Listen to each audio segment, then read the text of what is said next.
A white former Texas police officer who fatally shot a black woman through a window of her home in October 2019 was sentenced to 11 years and 10 months in prison on Tuesday. The former officer, Aaron Dean, was found guilty of manslaughter Thursday in the fatal shooting of Atatiana Jefferson, 28, who had been playing video games at home with her 8-year-old nephew. Dean was responding to Jefferson's home after a neighbor had called a non-emergency line around 2 a.m. to say he had noticed an open front door. Jurors deliberated for about 13 hours before handing down the sentence. Dean appeared stoic as the verdict was read. He did not speak before being taken into custody. Jefferson's sister, Ashley Carr, called her a beautiful flower just starting to bloom as she delivered a victim impact statement after the sentence was announced. "My sister did not do anything wrong," Carr said. "She was in her home, which should have been the safest place for her to be."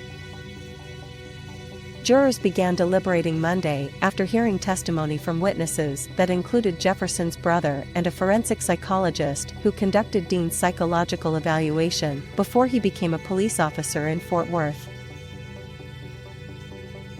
Kyle Clayton, the psychologist, told jurors he had concluded that Dean was not psychologically suitable to serve as a police officer, and an evaluation suggested that Dean had a narcissistic personality style that would inhibit his judgment and make him more likely to engage in behaviors that could put himself and others at risk. The defense countered that, in order to become a Fort Worth police officer, Dean would have had to pass a psychological evaluation from a panel of 3 other psychologists who would have determined that he was fit for duty. Adarius Carr, Jefferson's oldest brother, testified that his sister was a caring woman who moved back home to Fort Worth and cared for her nephew because the boy's mother and grandmother were both in the hospital with heart problems. Carr said Jefferson was always a flawless student and dreamed of becoming a doctor after she had been diagnosed with diabetes in her preteens. The jury also heard from Elizabeth Turner, who accused Dean of grabbing her and touching her breast without her consent when they were both in college. Dean was issued a citation for simple assault over the incident, pleaded no contest, and paid a fine. The defense witnesses on Friday included Dean's mother, who said he became an officer because he wanted to help people. "He's smart. He's a hard worker," Donna Dean said. "He definitely wants to help people and he's very faithful about carrying out his responsibilities." The jury, which deliberated about 13 hours before delivering the manslaughter verdict, rejected a murder charge that could have sent Dean to prison for life. Dean faced 2 to 20 years in prison on the manslaughter conviction. Prosecutors had asked jurors to sentence him to the maximum. The defense argued for probation. During the trial, Bob Gill, an attorney for Dean, said the former officer was acting in self-defense when he shot Jefferson after he saw a gun in the window. Gill said Jefferson had the right to protect herself and her home up until the point that she pointed a firearm at a Fort Worth police officer. Dean, who took the stand in his own defense during the trial, said he thought he was responding to the scene of a burglary and saw an armed figure in a window of Jefferson's home. "I'm just looking right down the barrel of the gun, and when I saw the barrel of that gun pointed at me, I fired a single shot from my duty weapon," Dean said on the witness stand. Prosecutors said Jefferson acted reasonably and was within her rights to protect herself and her nephew, Zion Carr, when she heard noises outside her home in the middle of the night and got her gun, as she did not know police officers were outside. They also sought to cast doubt on Dean's testimony about seeing a gun before he shot Jefferson, saying that after Dean fired, he continued to stand in front of the window and did not tell his partner when they entered the home that he had seen a weapon. "He never said there was a gun, because he didn't know," Prosecutor R. Dale Smith said.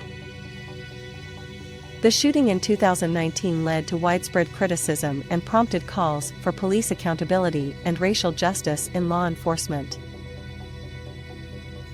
Dean, who resigned from the police department before his arrest, was indicted in December 2019 on a murder charge. Jefferson graduated from Xavier University in Louisiana with a degree in chemistry. She returned home after college to help her family with health issues and was planning to attend medical school.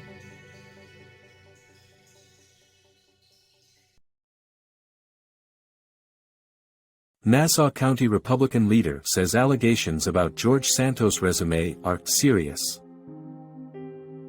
Discrepancies on New York Republic-elect George Santos' resume are serious, and the GOP politician deserves an opportunity to clear his name in the face of accusations, a top Republican in Nassau County said Monday. Every person deserves an opportunity to clear her name in the face of accusations. I am committed to this principle, and I look forward to the Congressman-elect's responses to the news reports. The New York Times on Monday, citing public documents and court records, first reported that key parts of Santos' biography were either contradicted or not supported by evidence. A CNN review of claims Santos has made about his education and employment history found the same discrepancies. Santos' biography has at times listed an education at Baruch College and New York University, earning degrees in finance and economics. A NYU spokesperson, John Beckman, told CNN on Monday, the university's records do not reflect anyone with that name having attended NYU. A spokesperson for Baruch College also on Monday told CNN it could not find a record of anyone with his name or birthday ever attending the school. The discrepancies raise questions for Santos as he prepares to officially take on his role as a lawmaker in January as part of the new Republican majority in the House of Representatives. Democrats at the local and national level have criticized Santos. In a statement to CNN on Tuesday, incoming House Democratic leader Hakeem Jeffries called Santos a woefully unqualified extreme MAGA Republican who is clearly unfit to serve. Josh LaFaison, a member of the Nassau County Legislature in New York and a former candidate for New York's 3rd Congressional District, said Tuesday that Santos should resign immediately. LaFaison said he plans to write letters to the House Ethics Committee requesting an investigation and called on the Attorney General's office to look at potential wrongdoing when it comes to campaign finance violations. Congressman-elect George Santos has told some fantastic lies. Lying about where you live, lying about where you went to college, lying about your employees dying in a mass shooting, lying about where you worked, these are disqualifications for office, LaFaison said during a news conference. On a biography of Santos on the National Republican Congressional Committee website, he claimed he received degrees from New York University and Baruch College. CNN found that Santos specified in at least 2 separate interviews in the fall of 2020 that he received an MBA from NYU, adding in one interview that he had 0 debt from his undergraduate and graduate studies. A review of his campaign websites, however, does not show references to a master's degree. Santos' campaign biography also included mention of experience at financial firms Citigroup and Goldman Sachs. But both told CNN they had no record of his employment. CNN also confirmed that Santos listed on his 2022 financial disclosure a salary of $750,000 this year and last at the DeVolder organization, which Santos has claimed is a family firm managing $80 million in assets. A search for the DeVolder organization found that the business was registered in Florida in 2021 and was most recently temporarily deemed inactive by the state after failing to file the required annual reports.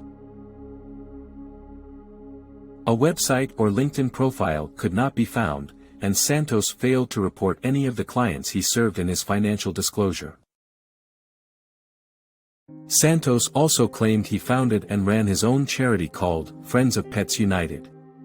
But no such organization was found in the IRS searchable database, nor in the registered charities in New York State and Florida.